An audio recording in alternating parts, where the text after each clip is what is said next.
आज संकटों से भरी वेला में दोनों ही प्रकार के भविष्य कथन हमारे सामने हैं। एक वे जिनमें आगामी वर्ष व 21वीं सदी के पूर्वार्ध को खतरों संकटों से घिरा बताया गया है। दूसरी वे जिनमें भविष्य के संबंध में उज्ज्वल संभावनाएं प्रकट की गई हैं। इन्हीं का कहना है कि यदि मानवीय प्रयासक्रम उलट दिए जाएं, दिशा बदल ली जाए, गलती सुधार ली जाए तो संभावित विपत्तियों के घटा टोप छट सकते हैं। घटा कितनी ही काली एवं डरावनी क्यों न हो, तेज आंधी उसे कहीं से कहीं पहुंचा देती है।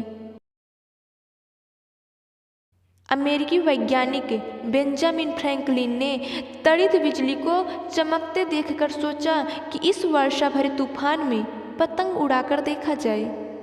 गीली डोर से उन्होंने एक चाबी बांधकर जमीन पर रख दी। उस लोहे की चाबी से जब उन्होंने विद्युत स्फुलिंग चमकते देखे तो तड़ित बिजली चालक आविष्कार उनकी विकसित चेतना में उद्भूत हो चुका था। यह चमत्कार है उस अंतर्बोध का, मनीषा में जागे पूर्वाभास का, जिसने ऐसा कुछ संभव है यह सोचकर किसी वैज्ञानिक को प्रयास पुरुषार्थ की प्रेरणा दी। इतिहास बताता है कि हर कल्पना, हर अप्रत्याशित घटनाक्रम को मूर्त रूप देने का कार्य दैवी चेतना ने मानवीय प्रज्ञा के माध्यम से ही किया है। राजनीतिज्ञ, समाज सुधारक, चिंतक, प्रकृति के रहस्यों की खोज करने वाले तथ्यान्वेषी, लेखक, कवि, संगीतकारों को भी भावी कार्यों संबंधी प्रेरणा इसी आधार पर मिलती रही है।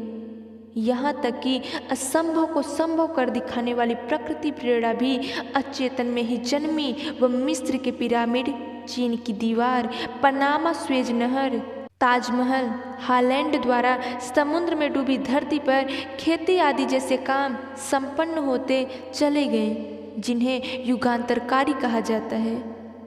जिन्हें डाक व्यवस्था, नोट करेंसी का प्रचलन करने की सूझी अथवा समाज व्यवस्था हेतु प्रचलन परंपराएं बनानी पड़ी, उन्हें भी अंतर प्रज्ञा ने बोध कराया होगा, पर ब्रह्म की प्रेरणा उन्हें मिली होगी।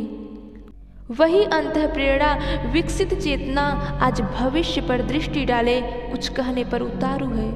आज संकटों से भरी वेला में दोनों ही प्रकार के भविष्य कथन हमारे सामने हैं।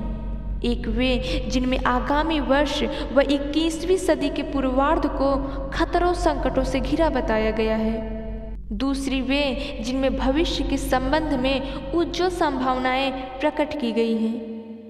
इन्हीं का कहना है कि यदि मानवीय प्रयासक्रम उलट दिए जाएं, दिशा बदल ली जाए, गलती सुधार ली जाए तो संभावित विपत्तियों के घटा टोप छट सकते हैं। घटा कितनी ही काली एवं डरावनी क्यों न हो, तेज आंधी उसे कहीं से कहीं पहुंचा देती है। यही बात मानवीय पुरुषार्थ के बारे में भी लागू होती है। वह चाहे तो हर भवितव्यता को बदल सकता है। प्रस्तुत बेला जिससे विश्व मानवता गुजर रही है, परिवर्तन की है। युग परिवर्तन पूर्व में भी होता रहा है, जिसे सामूहिक विकसित चेतना नाम दिया जा सकता है। यही बिगड़ी स्थिति को देखते हुए सुनियोजित विधि व्यवस्था बनाने, प्राणवान प्रतिभाओं को इकट्ठा कर युग धर्म को निभाने का सरंजाम पूरा करती है। अवतार इसी प्रवाह का नाम है।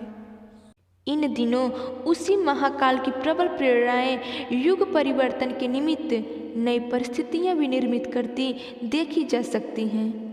आवश्यकता इसी बात की है कि समय को पहचान कर अपने प्रयास भी इसी निमित्त झोंक दिए जाएं। श्रेय को पाने व अवतार प्रक्रिया का सहयोगी बनने का ठीक यही समय है।